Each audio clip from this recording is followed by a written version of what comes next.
One summer moment can change a child's life. Through Toys for Tots Give and Go initiative, your support provides books, games, toys, and outdoor adventures that spark curiosity, creativity, and a love of nature. Whether it's fishing, learning a new sport, reading under a tree, or playing with friends, these moments build confidence and lifelong memories. For too many children, those moments never come. You can help change that this summer. Visit toysfortots.org. Toys for Tots, delivering hope beyond the holidays. Good morning. This is Mike Stoller for the Stoller Real Estate Report. It looks like there's a lot of money out there for real estate. There's a lot of real estate activities taking place, but there's a substantial amount of money from a variety of sources for financing. So I'm lucky today to have this 33-year-old guy who's been in the business for 12 years.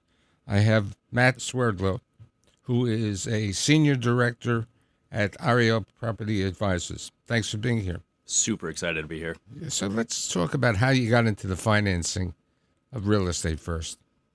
Awesome. So if we want to go back in time, I graduated Lehigh University with a real estate finance degree, generally pretty social guy, and found myself into brokerage. The question was, what vertical? Leasing, investment sales, finance ended up being my calling.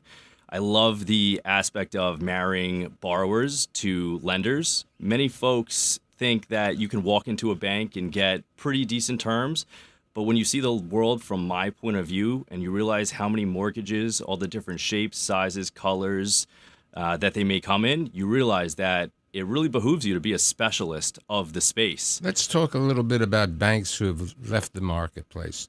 That's happened over the years, the situation of Signature, First Republic, and so on. Super interesting topic. Since about 2015, we've lost, I'd probably say about 10 to 20 depository relationship banks in New York City. These are stalwart, incumbent participants, especially in the New York City multifamily lending space. They've either been merged, acquired, or they don't exist anymore for other reasons. And that consolidation has not been replaced. I think in the last couple of years, there's only been 3 de novo bank charters issued to New York State, which has not replaced the amount of banks that we've lost.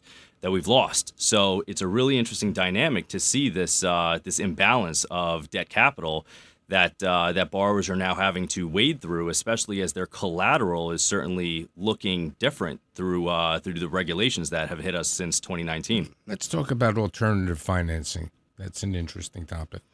Yeah, so we're really pioneering a new topic called private credit, right? You hear about it in the news, the Blue Owls of the world.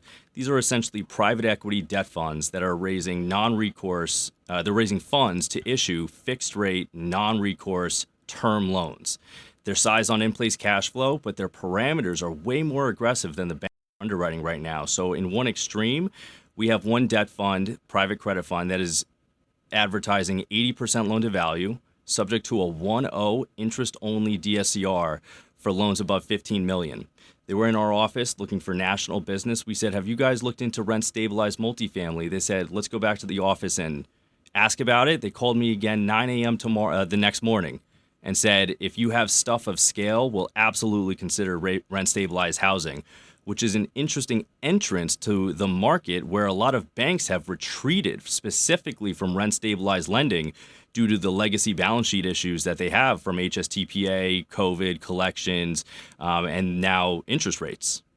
So what about the insurance companies? Have they become active again? The insurance companies definitely have a ton of debt capital to issue, but they are looking nationally. They want to be in gateway markets, trophy assets, and they generally want to be around sub 60% loan to value with a strong DSCR and going in debt yield.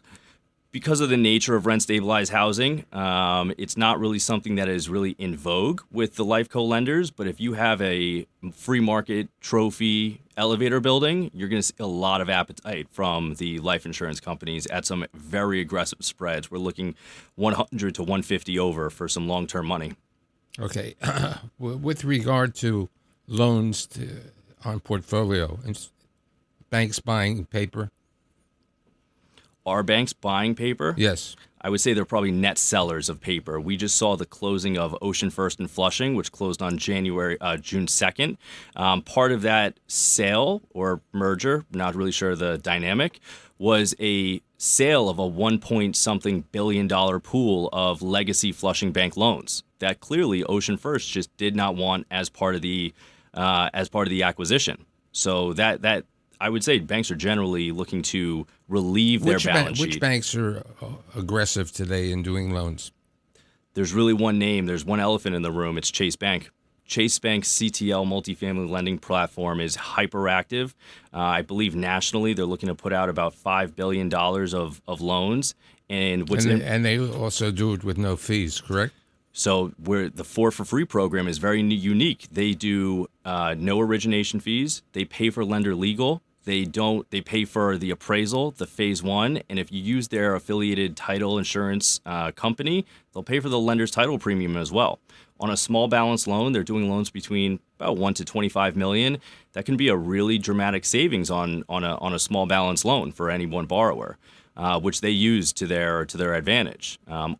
In addition to just being a very strong platform, we've been told they're very borrower friendly from our clients. What about finance companies? What do you mean? I mean that when you're financing somebody's notes, people are buying your notes. So note-on-note financing? Yes, note-on-note financing. Note-on-note financing, also very popular. Banks are trying to figure out how to get exposure to commercial real estate without booking those loans directly on their balance sheet because the regulators want them to weight that risk with a certain amount of deposits. So they're asking themselves, how do we get this exposure without the risk weighting?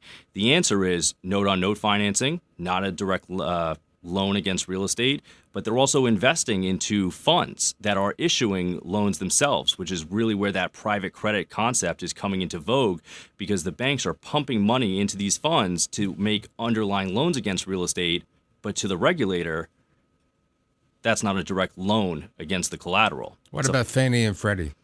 Fannie and Freddie have a lot of money to put out this year. They have to put out $88 billion each. We're just outside of the first quarter. We're seeing that Freddie Mac is on track to hit those caps. Fannie Mae is behind the ball. What we generally see when there is a lot of allocation to put out in a short amount of time, we start to see specials similar to Costco or Walmart. Many times those can look very different. For example, they have raised the LTV constraint on full-term interest-only loans for 7 and 10-year money. So historically, it's been 65% loan to value subject to a 125 DSCR. They raised it to 70 to try and compel borrowers to come their direction. But I would say Fannie and Freddie need acquisitions to pick up nationally for them to hit those caps. That's a very interesting part of the market for them to for them to be as aggressive as they are. And from our borrowers, we're really seeing that Fannie and Freddie are getting very cumbersome with their servicing requirements. Not just financial reporting, but ongoing maintenance of their collateral. Fannie or Freddie will tell a borrower, we're going to show up on this date, please give us a tour of the property, and they'll itemize immediate repairs mid-loan term that have to get cured. That surprise CapEx is something that borrowers are not really underwriting in their pro formas, and yet it is a consequence of getting government-sponsored debt today. What about construction financing? Construction financing is definitely in vogue right now. Permits across New York City are growing. These are condo projects and affordable projects with less than 99 units? Correct, through the 45X program. It is working, which is nice to see. There are shovels going in the ground, and the banks have definitely entered the space with a significant amount of lending capacity. And the non-banks are actually, it's a different flavor of loan, but we see many borrowers go that direction due to the intangible benefits that you get by going to a non-bank, such as non-recourse guarantees, quicker draws, quicker closing, no depository relationships. All these things, they're non-economic, but they still matter to clients. And so there's no wrong answer. The banks are in the market. The non-banks are in the market. Who are the new players? In the construction lending space? In general. in the real estate financing space in You New know York. what was an interesting entrant that we saw last year? This is a large depository institution. U.S. Bank has entered the New York City multifamily lending space, trying to mirror Chase's platform with $1 to $20 million. They're typically Chase's biggest competitor on the West Coast, from what I understand, and they're trying to enter New York City, or they are. They're actually I believe the numbers just came out recently. They should be a top 10 lender in New York City for the month of April or May, which is an interesting feat, right? So that entrance is very well welcomed, since we are not creating new banks. And I would say for any bank listening, there is market share to be had in New York City. There are always some banks listening, and I think they've gained a lot of insight from hearing from you. And thanks for being here today. Anytime.